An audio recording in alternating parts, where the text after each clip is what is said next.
the top of the Yangtze River, and my love lives at the bottom. We don't see each other, but we're connected by this running water that we both drink from. How long will this separation last? So it's a major key. Again, we have this lovely ostinato. It's hopeful, despite the fact that there's quite a big distance between the two of them. And the composer is a composer who lived from 1893 to 1959 named Qingju. Qingju, like many of the composers that are represented today, studied outside of China, studied in the West, and then came back to China with his knowledge about Western art song repertoire, and then proceeded to write his own art song using Chinese poetry. And that's what you're going to hear today, a group of these songs. So this is Qingju's I Live at the Top of the Yangtze River.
Some sort of Chinese song before, the other half group that had not.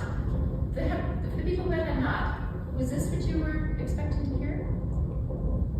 Did you have any preconceived notions about what it meant to listen to Chinese art song? No? It's okay. Maybe you'll think about it later. It's okay. I don't mean to put you on the spot. Oftentimes people say it doesn't conform to maybe what they had in mind. A lot of people think of music coming out of Asia, maybe music coming out of China, pentatonic scale, something that sounds very folk-like. This, to me, is obviously very representative of someone like Schubert or Schumann, which, of course, it goes back to the fact that Qingju, the composer, studied in Germany and would have absorbed music, that sort of music, in his studies before going back. So I should also say that this is probably one of the most famous Chinese art songs that's out there. If you Google this on YouTube or one of the video kind of search engines, you'll definitely find a version of Diana Damrau, who's a very famous coloratura, singing this as well. So it's easily accessible, it's beautiful, and it can be sung by all voices, I should say. In the past, it's been sung by sopranos. It's also sung by men. It can be also sung by lower voices as well. I happen to be singing it in a higher key, but if any of you are interested, please be in contact with Professor Corbett, and she will put you in contact with me, and I will make sure that you get the key that you need. The next song I want to sing for you is representative of folk music. So China has 56 different ethnic minority groups. So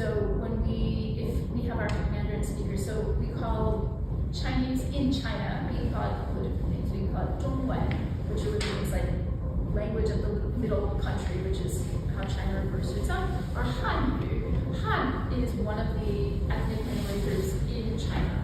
Han is the biggest minority group, and Hanyu literally means language of the Han people.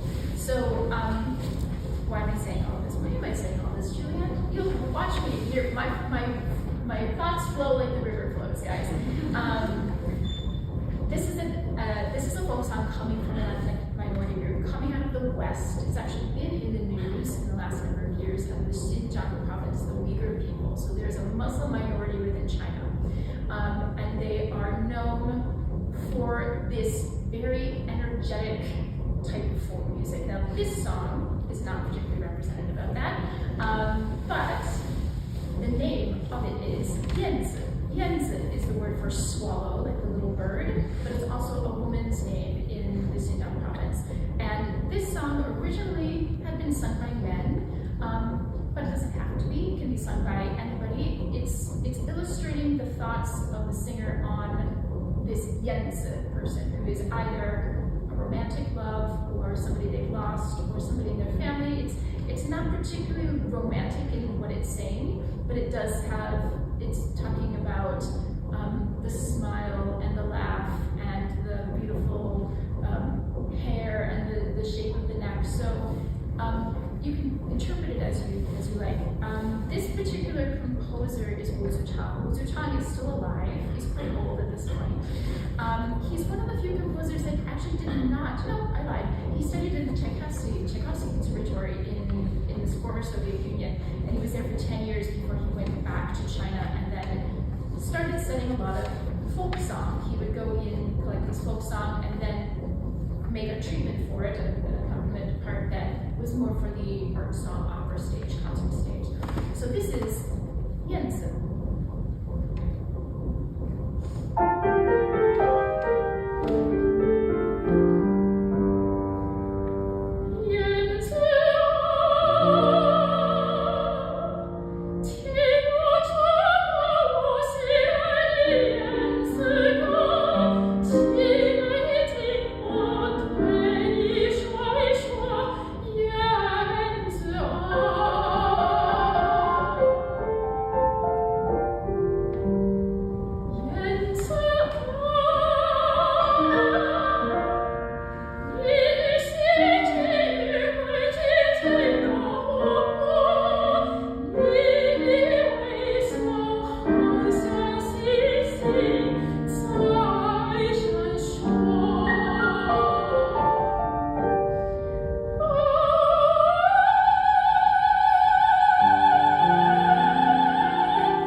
Although I should say this next song is also one of my favorite pieces to sing.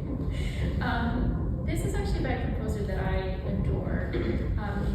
He died in 1995. His name is Ding Shande. Ding Shande, like so many composers composing in the Western style, had to take a long break from his composition, his Western style composition, due to the Cultural Revolution. How many of you are familiar with the Cultural Revolution? So, 1966 to 1976, this is right in the middle of Mao Zedong's reign. as dictator, he says essentially, I'm going to conserve traditional Chinese culture by punishing anybody who is doing anything Western. And so for these 10 years, if you were a Chinese person studying in a Western style music conservatory, studying Western style music that we all know very well, you would have been likely put into a work camp, put into a re-education center, depending on how badly you were considered, you might even be killed. A lot of composers during this time fled or attempted to flee. Their music was burned. We don't know how much music of this style that we lost during this time. People who were able to sort of see ahead and see what was happening sent music to Taiwan, sent music to Hong Kong that wasn't affected by the Cultural Revolution. But Di Shendo was one of these people who did survive the Cultural Revolution and then went on to write again. And so his career is put into two groups. And what's interesting is that he first studied in the Paris Conservatory. In fact, he studied with Nadia Boulanger, who you may have heard of before, a very famous educator and composer herself. And so I think you will hear in this music the tonality is heading more in that French style, definitely not as German as the other two songs. And this song is about, the song is called My Love Gave Me a Sunflower. Again, it can be sung by men or women. And the premise of it is that the singer says, I'm going to see my love later today, and I hope that they bring me a red rose. A red rose, of course, has a meaning, right? In Chinese, we have this idea called huayu, which is flower language, right? So every flower has a different meaning. And red rose represents passionate love. Sunflower, however, doesn't quite represent that. It represents silent love, or pure love, or inseparability. Inseparability, is that the word? Yeah, I'm gonna make it up. It is now. Inseparableness, right? Not being separate from the person that you love. And so what happens is the singer says, I hope they bring me a red rose, and instead they brought a sunflower. And then the song goes on to say, talks about, what is the representation of the sunflower? How does it affect how I see our relationship now? This is My Love Gave Me a Sunflower by Di Shendo.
Tonality-wise, you hear the French influence versus, people who hear this song, I would say if you hear it through a wall, you can't hear the words, maybe you hear just the melody and you hear the accompaniment, you think, oh, that's a French art song, or that's Debussy, or that's something that I don't know. And then you walk in and you hear the language, you think, oh, what is that actually? And again, what's fascinating to me about Chinese art song is that our Chinese music in general is that Chinese culture has fought very hard over the years, sometimes to extremes, to make sure that there is traditional Chinese influence in this music, right? This is Western format. You can hear it ABA, you can hear it strophic, right? Stuff that we hear coming out of Schubert and Debussy, but it also uses Chinese poetry and then still finds a way to make itself honor the original culture. And so this mixture is probably, I think, what is so fascinating to me, because I, at this point, also consider my life to be very much a mixture of these two cultures. I'm spending time, I happen to be based in London, but I'm originally from the United States, and until the pandemic, half of my life for the last decade had been spent living and working and studying in China. So, yeah, maybe the reason this music speaks to me so much is because it really is what I have become in these last 12 years of studying and researching this music.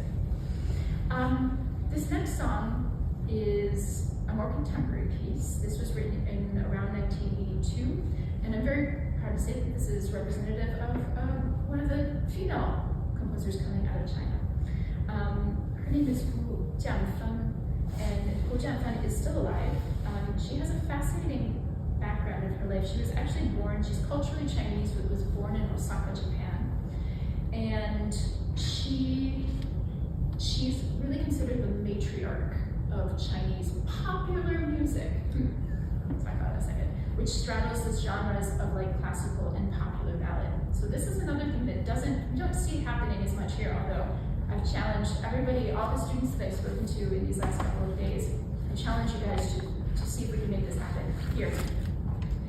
There's not a huge distinction between popular music that you hear on the radio, or classical music in China. If I have a song that I love to sing, and I'm a popular singer, I sing it with my backup band, or with my MIDI file, or on television. If I'm a classical singer and I also love the song, I can find an accompaniment with piano or with orchestra that allows me to sing the song. And I just think about how interesting a recital here in the United States would be if we did that with our music. We thought, like, there's a song on the radio that I really, really love. I wonder if I could find a way to make it classical, or classical enough, right? Because also this crossover genre is very important. This song is called 那就是我, which means this is me, or that is me. It can be translated either way. And it's a very representative song of what she does. What's interesting is that we wouldn't ever assume that Schubert or Debussy would not write both the melody and the accompaniment, right? We know that those composers were responsible for both the melody and the accompaniment. But commonly in China, you have two people who are writing one song together. So you have Wu Jianfen, who's responsible for the melody, and then you have another person, in this case Shen Yin, who's responsible for the accompaniment. What's interesting about this song is that there are actually about 4 popular accompaniments for piano right now. This just happens to be one that I like the most. But if you were to go and hear this, in fact, if you look up 那就是我, or that is me, Chinese song on YouTube, you would probably find somebody singing it on television or singing it in a popular style, and you probably would hear a completely different accompaniment to go with it. This song the singer is thinking about their hometown. Distance is a big theme in Chinese art song. China is an enormous country, and there are lots of reasons, even today, why families are separated. A lot of times, smaller people who grow up in smaller towns will find better job opportunities far away. Children will be left to be raised with their grandparents, while the parents go off and work in a big city like Shanghai or Beijing, because it's more financially benefiting the family. So we have great big distances between families, between loved ones. And this song talks about all the things you might remember about your hometown. It talks about the water wheel. It talks about the smoke rising off of the little village huts. It talks about the horse-drawn carriage that you see in the street, and it keeps coming back to, oh mama, oh mother. When you see these things, know that that is me. So even if we are separated, know that these little things, these things that remind you of, especially things that are kind of moving off into the distance, that is me. So that is 那就是我。我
because it's written by the person who I would say is maybe considered the grandfather of Western style Chinese art song.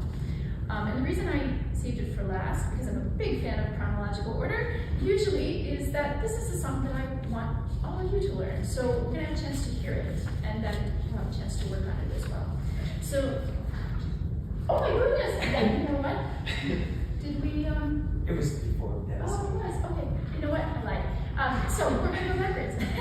I added this song because Professor Corbett had asked if there was something that I could do that would sort of show my range as a coloratura. So, are you all familiar with range of a coloratura? Yes, yeah, so pretty high, pretty fast most of the time. This is not fast, but this is high. And it's called 小鸟我的朋友. So 朋友 is the word for friend, and 小 is small, 鸟 is bird.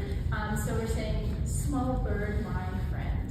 And the poem says that this person is creating a poem, is writing a poem. Me, is by herself, and her only friend is this bird that kind of comes to the window, a little kind of Snow White-ish, right?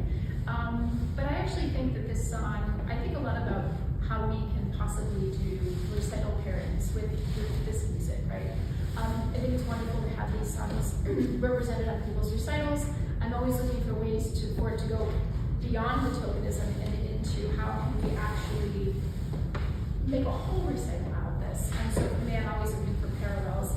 This song, the feeling of this song, the emotion of the speaker reminds me a lot of the Emily Dickinson songs, both by Koten and I think there's a few other versions of Emily Dickinson songs. I think that these songs all fit in that sort of same way. We have that idea of isolation and the idea of finding connection through nature. So this is 小鸟我的朋友, little bird, my friend. Thank you.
do know that Professor Corbis is a very talented, beautiful choreographer as well, right?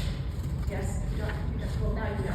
Yes, she and I met when we were singing in Chicago, and we ended up talking at break on one of our chorus rehearsals about coloratura repertoire, and that's how we originally connected.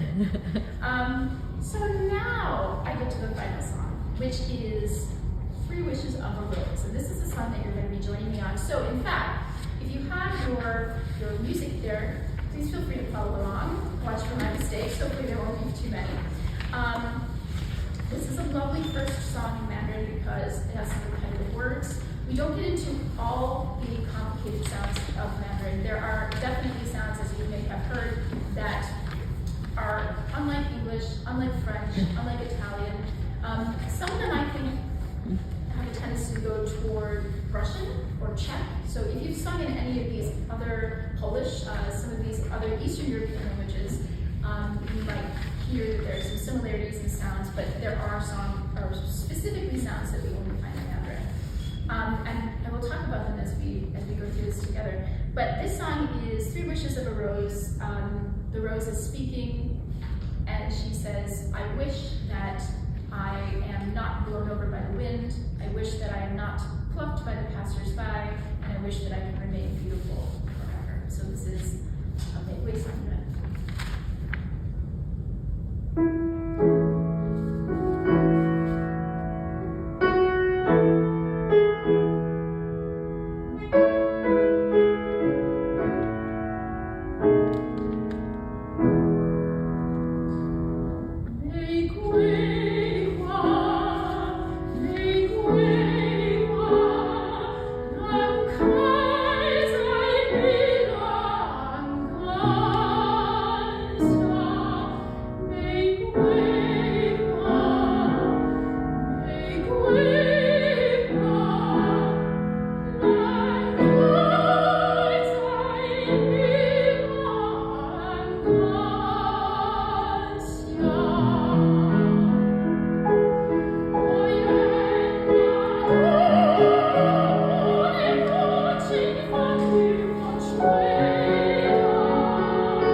王子 was sort of the grandfather of this style of art song. He studied at Oberlin in Ohio as a psychology major, and then went on to Yale, where he studied as a music major. And he was only in the United States for, I believe, 4 years, and then went back to China